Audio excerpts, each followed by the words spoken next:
Picture this. It's the summer of 1982, and the whole world is absolutely mesmerized by a team that didn't just play football, they literally performed it. We're talking about a legendary squad of athletes playing like absolute poets, completely rewriting what was even possible out on the pitch.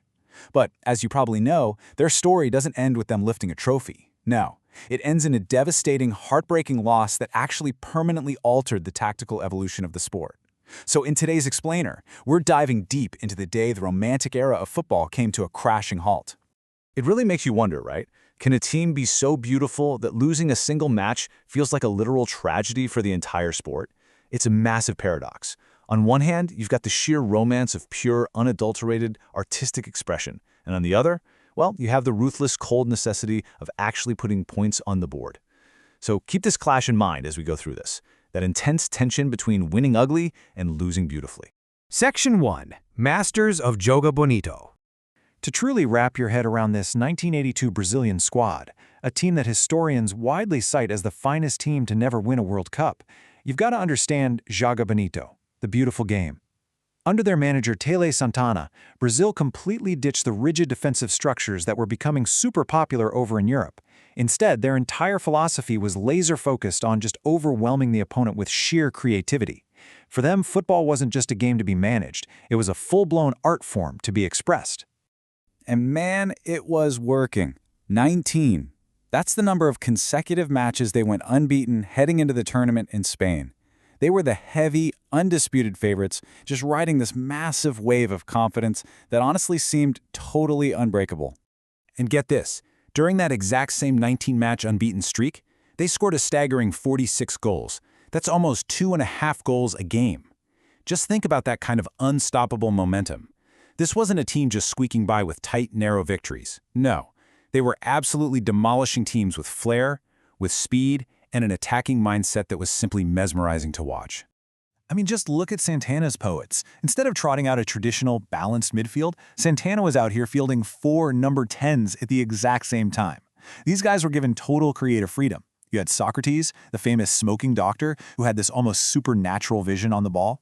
You had Zico, the white Pelé, and he had Falcão serving as the relentless tactical engine of the whole operation. Together, they were an absolute nightmare for traditional defenses. Section 2. Art versus Pragmatism.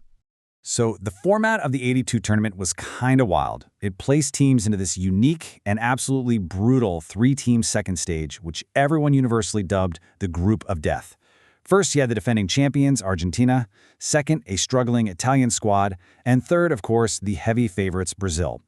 Right out of the gate, Brazil puts on an absolute masterclass. They completely dismantled Argentina, suffocating a young Diego Maradona so violently he actually got sent off with a red card out of pure frustration. Brazil was operating at peak capacity.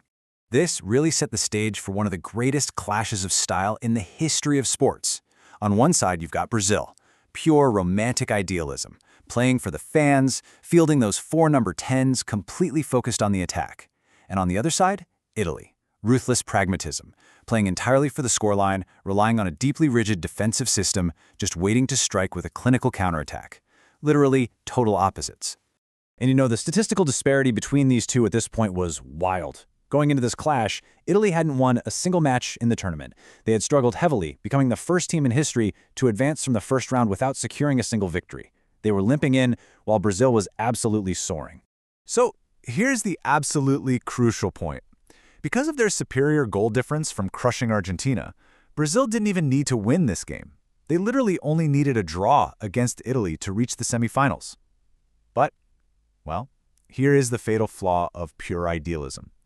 Santana's Brazil completely refused to sit back and defend for that draw. It went against everything Jogo Bonito stood for. They kept attacking, which left massive, gaping holes in the back for the Italians to exploit. Section 3. The tragedy of Sarrià. The tension was just palpable as these two tactical machines finally locked horns at the Sarrià Stadium. And the match?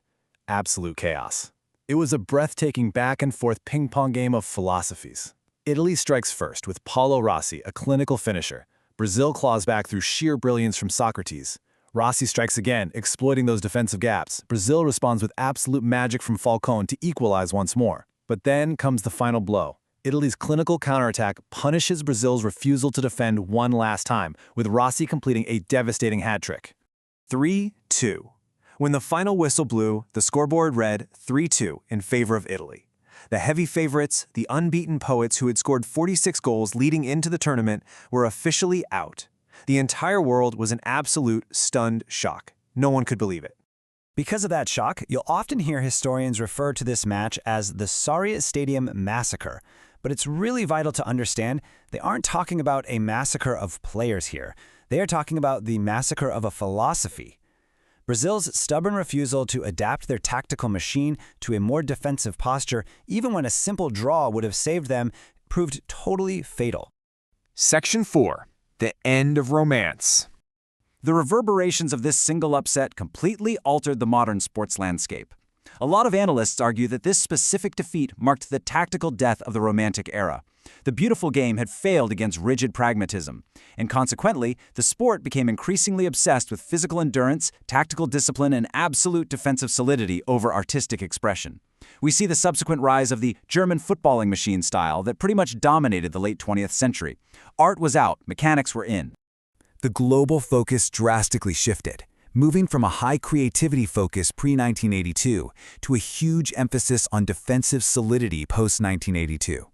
Even Brazil themselves, the ultimate champions of Jogo Bonito, eventually had to abandon Santana's pure idealism. To find success and actually win trophies in later years, they were forced to adopt a much more balanced mechanical approach. But honestly, here is the beautiful takeaway from the 1982 Seleção. You don't need a trophy to be immortal. Even though they lost, they are remembered and revered globally to this day. This team achieved a level of immortality purely through the breathtaking beauty of their play. They gave the fans a performance that completely transcended the scoreboard. So, I'll leave you with this final thought to consider as we wrap up this explainer. Beautiful losing football or win ugly? If you had to choose a philosophy for your own team, which would it be? Would you rather watch your team paint a masterpiece on the pitch but lose like Brazil, or play a rigid, mechanical game to secure the win like Italy did in '82? And do you think the modern game has become a bit too obsessed with the mechanics of winning? Thanks so much for walking through this tactical history with me, and keep exploring the deep lore behind the sports we love.